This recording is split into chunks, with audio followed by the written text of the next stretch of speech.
नौ के मेरे प्रिय छात्र छात्राओं, हमारे हिंदी स्टडी यूट्यूब चैनल में आप सभी का स्वागत है। हमारे इस चैनल में आपके लिए सारी वीडियो आपकी कोर्स की मिल रही हैं, उनका अध्ययन करें। आज हम आपके लिए मैथिली क्षणगुप्त द्वारा रचित उनकी पंचवटी कविता लेकर उपस्थित हैं। पंचवटी एक खंड काव्य है और इस कविता में जैसा कि हम जानते हैं, भगवान रामचंद्र जी ने सीता अपने अनुज लक्ष्मण के साथ 14 वर्षों का कठोर वनवास व्यतीत किया था। तो जहाँ वनवास व्यतीत किया उस जंगल में, उस जंगल की प्राकृतिक सौंदर्य का वर्णन कर रहे हैं मैथिली क्षणगुप्त। और मैथिली क्षणगुप्त का जीवन परिचय भी याद करें, क्योंकि ये राष्ट्रीय कवि हैं, परीक्षाओं में आते हैं। इनकी रचनाएँ याद करें। इससे पहले हमारी इस वीडियो को लाइक करें और हमारे चैनल को सब्सक्राइब करना न भूलें। चलिए हम प्रारंभ करते हैं इसका अर्थ बताने के लिए। चारु चंद्र की चंचल किरणें खेल रही हैं जल थल में, स्वच्छ चांदनी बिछी हुई है अवनी अंबर तल में। पुलक प्रकट करती है धरती हरित तृणों की नोकों से, मानो झूम रहे हैं तरु भी मंद पवन के झोंकों से। तो देखिए, जहाँ उस पंचवटी में रह रहे हैं तो चारु चंद्र की चंचल किरणें, चंद्र माने चंद्रमा की, चारु माने सुंदर, चंद्रमा की सुंदर किरणें जो चंचल हैं वो उस जंगल में जल और थल में पड़ रही हैं और ऐसे ही लग रही हैं कि मानो ये खेल खेल रही हैं जल थल में, अर्थात जल और थल दोनों में चंद्रमा की किरणें पड़ रही हैं। स्वच्छ चांदनी बिछी हुई है, और चंद्रमा की स्वच्छ चांदनी कहाँ बिछी हुई है? अवनी और अंबर तल में। माने अंबर तल कहते हैं आकाश के लिए, अवनी कहते हैं भूमि के लिए। तो सारी भूमि पर और आकाश में चंद्रमा की चांदनी बिछी हुई है, अर्थात चांदनी रात है। पुलक प्रकट करती है धरती हरित तृणों की नोकों से।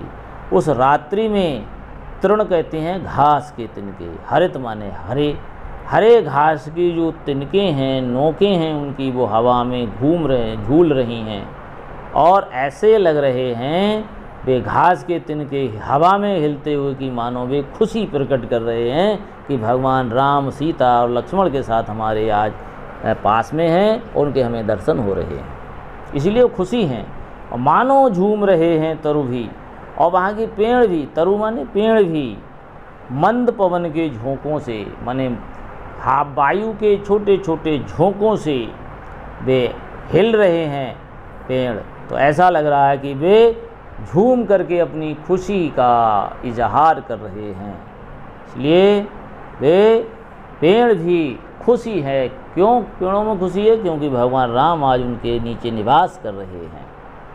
अगला, पंचवटी की छाया में है सुंदर पर्ण कुटीर बना, उसके सम्मुख स्वच्छ शिला पर धीर भीर निर्भीक बना।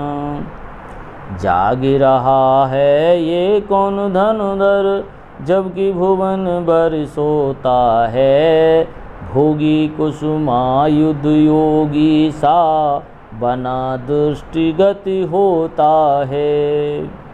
देखिए, पहले पद में जो चारु चंद्र की चंचल किरणें हैं, इस पंक्ति में अनप्रास अलंकार है। अनप्रास अलंकार वहाँ होता है जहाँ एक वर्ण की आवृत्ति बार बार हो, तो यहाँ चा वर्ण की आवृत्ति बार बार हो रही, इसलिए यहाँ पर अनप्रास अलंकार है। तो अनप्रास अलंकार आपके कोर्स में भी है, तो ये उदाहरण याद कर लें।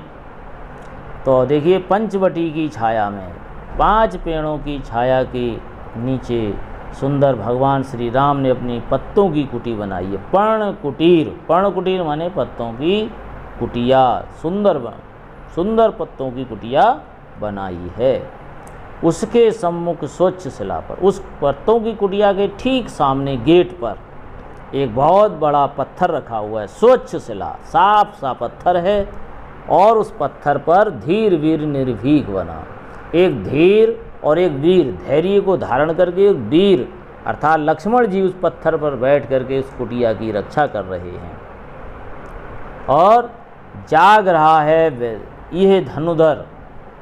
कौन धनुधर? धनुष बाण धारण किए हुए हैं लक्ष्मण जी और पूरी रात उस पत्थर पर बैठ कर कुटिया की रक्षा कर रहे हैं। कवि कहता है ऐसा लगता है ये धनुधर कौन है, जबकि भुवन भर सोता है, कि रात भर ये जाग रहा है जबकि सारा संसार इस समय सो रहा है। यही धनुधर केवल जाग रहा है पूरी रात। लक्ष्मण जी रात को पहरा देते थे उस कुटिया का। और भोगी कुसुमायुध योगी सा, और ऐसा लगता है जैसे कोई भोगी हो जो अपनी प्रेमिका की तलाश में जंगल में बैठा हो, पूरी रात जग रहा हो, या तो ऐसा लग रहा है, या फिर ये पत्थर पे बैठे हुआ कोई योगी लग रहा है, हैं? बना दृष्टिगत होता है, ऐसा लगता है कोई या तो योगी है ये या फिर भोगी है। मैथिली क्षणगुप्त कहते हैं या तो ये योगी है या फिर भोगी है, मगर है कौन बैठा हुआ उस पत्थर पर? लक्ष्मण जी बैठे हुए हैं। वे भोगी और योगी की तरह लग रहे हैं। किस व्रत में है व्रत वीर ये है, निद्रा का यों त्याग किए, राजभोग के योग विपन में बैठा आज विराग लिए। बना हुआ है प्रहरी जिसका, उस कुटीर में क्या धन है, जिसकी रक्षा में रत इसका, तन है मन है जीवन है।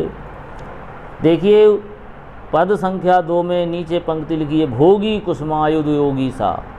जहाँ सा शब्द आ जाए, सी शब्द आ जाए तो वहाँ पर उपमा अलंकार होता है, ये पहचान है उसकी। तो ये भी पूछा जा सकता है कि इस पंक्ति में कौन सा अलंकार है, तो उपमा अलंकार है। किस व्रत में है व्रती वीर ये, अर्थात जो पत्थर पर बैठा हुआ है कुटिया के सामने जो पहरा दे रहा है, ऐसा लग रहा है कि इस वीर ने कोई व्रत धारण कर लिया है। ये वृत्ति लग रहा है, जो व्रत को धारण करता है वो कौन कहलाता है? वृत्ति। तो ऐसा लगता है कोई वृत्ति है जिसने ये व्रत धारण कर लिया है कि हम रात भर जागेंगे, इस पत्थर पर बैठकर इस कुटिया की रक्षा करेंगे। और उसने अपनी निद्रा का यूँ त्याग की, और अपनी निद्रा का भी उसने त्याग कर दिया है। और जो बैठा हुआ है उस पत्थर पर, भोगी और योगी तो लग ही रहा है, साथ में ऐसा लग रहा है राजभोग के योग, ये तो राजा बनने योग्य है, कोई राजभोग का योग है इसके भाग्य में, ऐसा लग रहा है। और विपिन में बैठा आज विराग लिए, विपिन माने जंगल, और जंगल में आज इसने जो वैराग्य धारण कर लिया है, जो पत्थर पर बैठा है, रात भर जाग रहा है, ऐसा कोई सामान्य व्यक्ति नहीं लग रहा है। ये तो राजभोग के योग है, अर्थात राजा बनने योग्य है, ये तो ऐसा लग रहा है।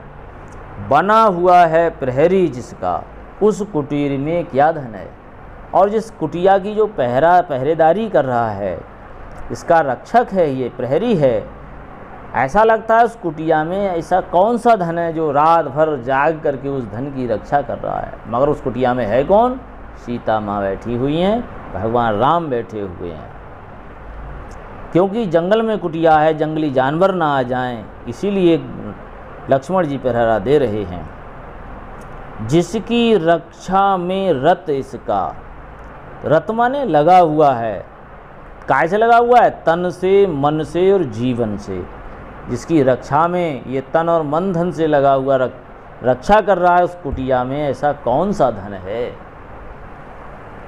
प्रिय छात्रों, हमारी ये वीडियो आपको पसंद आई हो तो हमारे हिंदी स्टडी यूट्यूब चैनल को सब्सक्राइब करें, जिससे और आगे वीडियो आपको हमारी मिलती रहेंगी। धन्यवाद।